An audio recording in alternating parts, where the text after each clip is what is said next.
Special coverage from the New Orleans Investment Conference is brought to you by Victoria Gold Corp, leading Yukon's new gold rush. Welcome back to Soar Financially, here from the New Orleans Investment Conference. My name is Kai Hoffman. I'm the @JR Mining Guy on Twitter and the CEO of the Soar Financial Group. Thanks so much for joining us here in New Orleans. And I'm being joined by Jim Iuorio. He's the managing partner and director over at TJM Institutional Services. It's great to have you. Great to see you in person again. Thank you. Appreciate it. Yeah, no, always. You got to make use of this opportunity at least once a year to catch up in person. Absolutely. Right? Can't always do it over Zoom. Yeah. So, Jim, let's dive right in because you have your presentation coming up here in like 45 minutes here as well. But I love your presentation title because it's all the questions I need are in that title of the presentation. I'm going to read it. Preparing for the Pivot, a deep dive into Fed policy and its effect on hard assets. I think that's all the topics I want to discuss with you anyway. Well, then let's blend it right here. Exactly. Packed into one sentence, right? Yeah. Why don't we start on the topical and timely things? We had a Fed meeting this week. Mm-hmm. What was your takeaway from it? Because nothing happened really. Well, nothing really happened. The same day of the Fed meeting, we had two bad numbers came out. ISM number came out terribly. ADP number came out badly. The labor number came out. My theory is, and again, I'm not 100% certain of this, but I think there's a way more than zero chance that the Federal Reserve kind of got a little nervous about that, and that's why they were perceived to be a little bit more dovish than they had been before. And now the market expectations have changed. It went from almost a 28% prediction of a hike at the next meeting, the December 13th meeting, to now just a 19%. So the market is saying that the hiking cycle is over, and I think the market is right, and I think the Fed should listen to the market. Absolutely. And what's the market telling the Fed right now? Because the bond yields dropped by, 30 basis points minimum within the last 24 hours. So I believe that is, because we've seen the same moves in, stocks rallying. The bonds, all of a sudden were rallying as well. I think that those are mostly short position coverings or long position coverings, depending on which asset you're looking at. I don't think that's indicative of the greater move. I think, too, there's something really important that happened on Tuesday with the Treasury's refunding announcement. Mm-hmm. So if you remember, last time we had a bond auction, a 30-year bond auction, and I don't know how deep we want to go into it, but people know the Treasury needs to raise money, so they need to sell bonds. $775 billion. So you're into it. Yeah. Okay. So they go to sell their 30 years on October 11th, and the market tells them that they don't want to buy them at 4.8%. They'll only pay 4.85%. So the market was very worried that the overspending by the government was going to, and the increased issuance was going to slam bonds and raise yields, and that's what happened. And I think those positions were on, and they're unwinding a little bit too. But what happened on this week with the refunding announcement, they said, we're not going to sell so many long-end bonds. To me, that's not good news. That's the Treasury saying, we're a little scared to sell long-end bonds because the appetite for them isn't as good. And all of a sudden, I'm to believe that the stock market loved that because they're not going to stop the long end of the bonds. I don't buy any of this. To me, it all seems, the movement we've seen this week more seems like position covering than any fundamental move. Does that make sense? It does to a degree. I'm trying to see if there's a bigger picture move as well. Fed Pivot is in your title, obviously. If whether the market is sniffing out a Fed Pivot here as well, is hey, this is the last time we can get 5% yield or 4.85. Is this the last time we can get that kind of return? That's interesting. And it's so funny because when I wrote the title of the speech, it was back in July. And back then, everyone was talking about the Fed Pivot. It was supposed to start this year. And it was supposed to be 100, and I think the height of it was 125 to 150 basis points of easing being priced into the Fed futures market. And that went down to 48 basis points, and now it's shooting back up again. So now I was going to say the speech, the Fed has changed, it's getting pushed back up. Well, now it's getting pulled back in. And I think that that's a wise thing to do. If you look at the numbers, the ADP number being bad now calls into question the NFP numbers being supposedly good. And if you break that down, that number, look under the hood, 700,000 of the jobs were government jobs were gained. 1 million private sector jobs have been lost just in the last 3 months. So these are not jobs that are indicative of a good economy. These are non-productive government jobs. They're hospitality jobs. They're DoorDash drivers. It's not that great. And now all of a sudden that's all called into question. Yeah, absolutely. The lag effect is starting to take effect. Okay. Well, let's right? remember why the lag effect is there. Okay, because everybody had the chance to roll into duration. And what that means, and I know you know what it means, but people who are listening, what does that mean? Well, the 5 years that preceded the first rate hike, U.S. 10-year yields averaged 1.96%. Meaning, if you have a mortgage and you had a 3-year arm, you'd be an idiot not to roll into a 30-year. So now spread that out to every small business, every business in general, every mortgage holder rolled into duration. Now they can just sit back and say, wow, I'm insulated from this policy. Sucks to be you if you're the new borrower. But so that's what's delayed the punch and the efficacy that these rate hikes have had. And it's going to bite at some point in time. It's going to bite harder because it's being pushed off, in my opinion. The lag effect as well is like, we threw money at the problem. We had the CHIPS Act, the Inflation Reduction Act. Like, how much money is left in the system before it really starts to hit? So just as this is my thumbnail calculation, like in COVID and then all the spending they've done, which by the way, like the spending really kicked in, the deficit spending really kicked in Q3 2021, which was after, by the way, the CPI had printed 5%, after the housing market was inarguably in a red hot bubble, whatever, at some point in time. And they did that too. So what was the question? No, it was like whether the money we threw at the problem was sort of delayed. My thumbnail, we threw in like, $7 trillion extra dollars. But $2 trillion of that still exists in the market. Most of it still exists, but at the rate we were increasing M2 money supply was on a pretty steep slope since the financial crisis as well. But we increased that, and now, in my opinion, there's still approximately $1.5 to $2 trillion that's still lingering out there in the system, which, by the way, is an important point too, is because that money tends to go to the wealthy. There is a recession already from the bottom 60%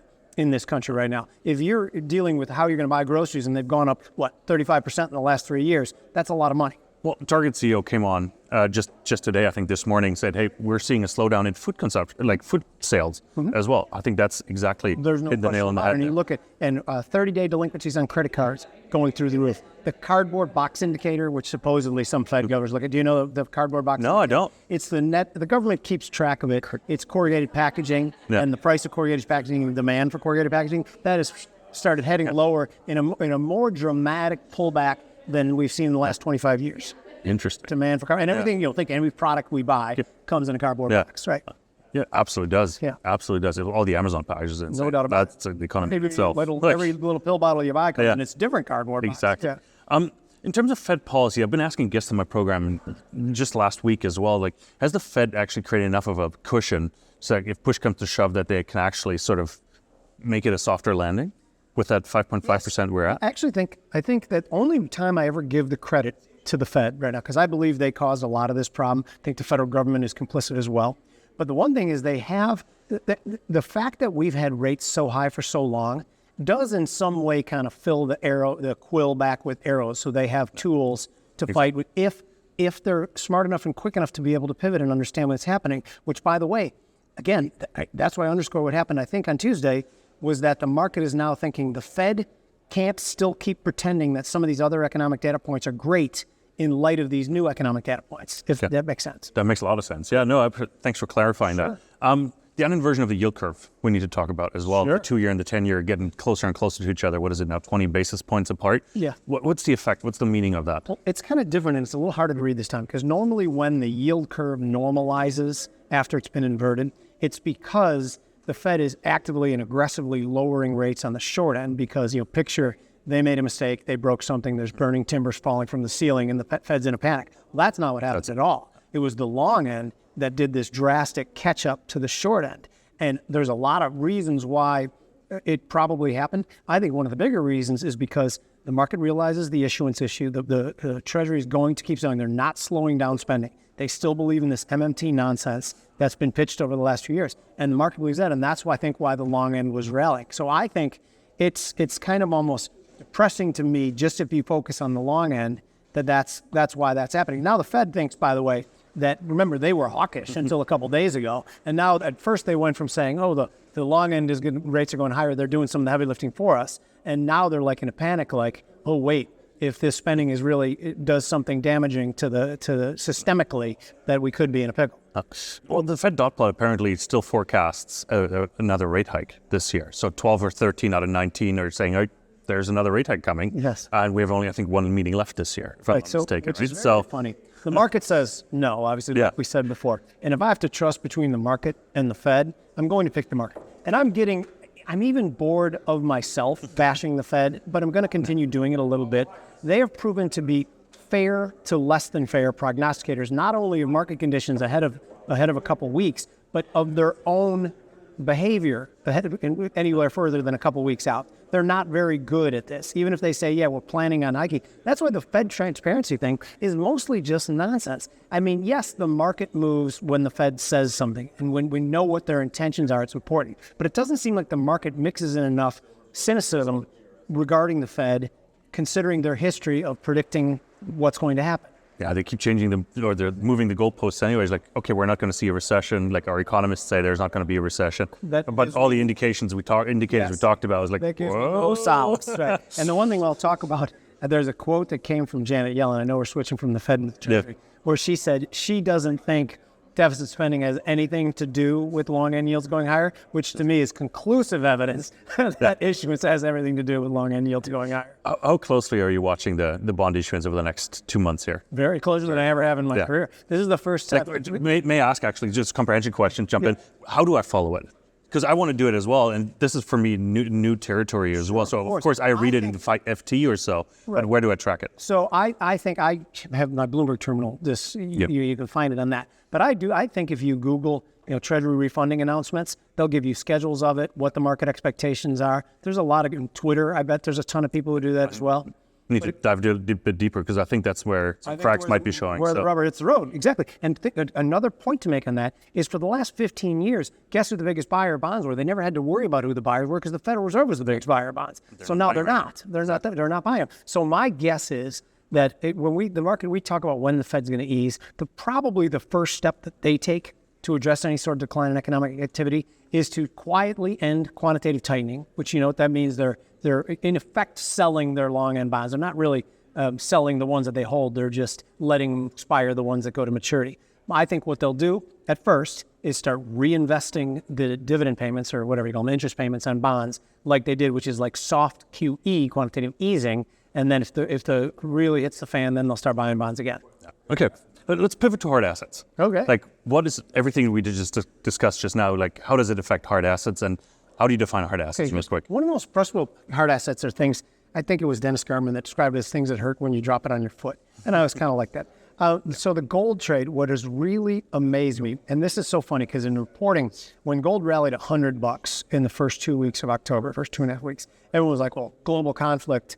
Money ran to gold. That's not what happened, because October 7th is when we knew the global conflict was going to happen. On October 9th, 10th, and 11th is when the market began to realize that these aid packages were coming in, and we were going to be doing a ton more deficit spending. And it was literally the days surrounding that bad bond auction that I'm talking about is when gold had the majority of its run-up. So gold is responding to the fact that they think the government's spending too much, and how this maybe ends. If the government's spending too much in issues and there's nobody who can talk them out of it, then the Fed has to come back and buy the bonds. So guess what? The bonds will be fine. Someone's buying them. But what happens then is the currency gets damaged, and that's the problem. Just to put something in perspective, in the last 120 years, there's been 53 countries around the U.S. that have had 130% debt to GDP ratios, including now the USA now. 52 of them have declared bankruptcy or defaulted. Then the other one is Japan, which just extend and pretend, and look what they are. So we are in that situation. We won't default on our debt. We will pay you. The question is, what's going to be the value of those dollars that we pay you in? Are you worried that you'll never get paid back? Let's assume you buy tomorrow in the 10-year Treasury, I don't worry about 10-year, 5%. I think you'll always get paid back, but the problem is you might be paid back in cheaper dollars. So that's why I think you have to own things. Again, let's define that actually real quick. What do you mean by cheaper dollars? Because if you take the inflation rate, I'm assuming that's what you mean. Exactly. So take the real or unofficial inflation rate. The inflation rate and the CPI is nonsense. I think it was built to be nonsense just to limit their payments to pensioners and retirees. But what I mean is that if let's say the Fed keeps buying the bonds, essentially that's creating money. They're creating money and buying bonds. So the M2 money supply keeps going in. So if there's Brian Westbury, he's one of my favorite economists and a good friend. He always said he's a monetarist. He said, if there exists in economy 10 apples and there exists in economy $10, well, all you can buy is those apples. There's nothing else, then each apple's worth $1. And all of a sudden you throw in $20 chasing those same 10 apples, and you do the math is pretty easy. So I'm saying is that you'll get paid your 5%, but the dollars you will get paid will buy less inflation. Exactly. I know you said that, and I just said it in a more complicated, confusing fashion. I should be interviewing. No, it's a real interest rate or not inflation rate versus bond yields. If you believe that the real interest rate or inflation rate is below that 5%, you make money. If you don't, exactly. You don't. Right. And I actually think the inflation part of this huge problem is on the decline. I think one of the things we have to remember is that one of the cures for higher prices is higher prices. People don't like to pay it. They change their behavior. I own a restaurant in Palatine, Bransa Palatine, if you want to give it a plug. But anyway, we're seeing the same foot traffic, but we're seeing different behaviors from people now. because things cost so much more money. They might not get an appetizer. They might not get a second drink. And I track this pretty closely. I'm a data guy. And it's a relatively mixed to well-off area where I am, where the restaurant is. Interesting, yeah, because we had conversations here with the bullion guys, Dana Samuelson and Rich Check-in, Sure. and they were saying, well, some of our guys are selling their gold right now, like small amounts, but they need the money to cover expenses. And they've seen that change like July, August. So they mentioned that on a panel yesterday. So really Central banks around the world who are buying the gold too, by the way. Gold, something we should mention too, by the way, is ever since, and I know I'm pivoting here. No, it's fantastic, yeah. So this is a dollar thing, and I want to remember because I'm about to give my speech in a half hour, is that starting with the Russia-Ukraine invasion, okay, when the arbiter of the reserve currency, us, when they, all of a sudden, they kept Russia out of the SWIFT payment system, they locked up all their dollar-denominated assets. Well, that's a kind of a kick in the teeth to the rest of the world that uses our dollars for transactions. So now you look in 2022 is the most gold bought by global central banks in 75 years. I don't believe this is a whole de-dollarization story because I still think it's the cleanest shirt or tallest midget or whatever we say. The dollar is still the place that if it all hits the fan, people will go to. But though this move is just in its infant stages, it needs to be watched, in my opinion. Yeah, I think Thailand just came out and said, hey, we want to secure our foreign or our reserve base with gold. Right. Okay. So I think by the way, it's easy to do that when there aren't the burning timbers falling from the ceiling. But in a panic, if all the things start to get weird, those countries will come back and buy the dollar. So this game is not over with the dollar, and I'm not one of these gloom and doom guys. I'm just saying if the possibility of us a currency crisis or a debt crisis, if it was 2% 3-4 years ago and it's 15 to 20% now, well, it's way too high, and it needs to be hedged. Yeah. Absolutely. Jim, a bit of an unfair question. If we sit back here next year, same time, where's the Fed funds rate going to be? Where's gold going to be? I don't find that an unfair question at all, too. It's what I do, and I make trades based on that. I will say next year, the Fed funds rate will be 4, and gold will be at 2,500. Perfect. I hope. If gold's at 5,000, that means I'm not going. You won't hear me complain, but things are going to be awful. Yeah, I think that things are getting bad. Yeah, yes. Absolutely. Fantastic. Jim, thank you so much for your time. It's so great to see you in person. Really appreciate that. And everybody else, make sure to follow him. You have a great podcast as well. Well, thank you so much. You want to mention the name? Yeah, the Futures Edge podcast and the Trader's Edge podcast. Look, again, one of the things about being around as long as I have, even if you think I don't know anything, you have to admit that I get great guests on those podcasts. Guys like Brent Johnson, Danielle DiMartino Booth, Carol Roth. We get a great lineup. Yeah, I'm looking forward to speaking both to Brent and Danielle actually this week. Good, so thank you. Really looking forward to that. Yeah. Everybody else, thank you so much for tuning in. I truly hope you enjoyed this conversation as much as I did. Make sure to hit that subscribe button, smash the like button, leave a comment. We do want to hear from you. What do you think is going to happen? Where's the Fed fund rate going to be in 12 months? Let us know. Put that in the comments below, and we'll be back with lots more here from New Orleans. Thank you so much for joining us.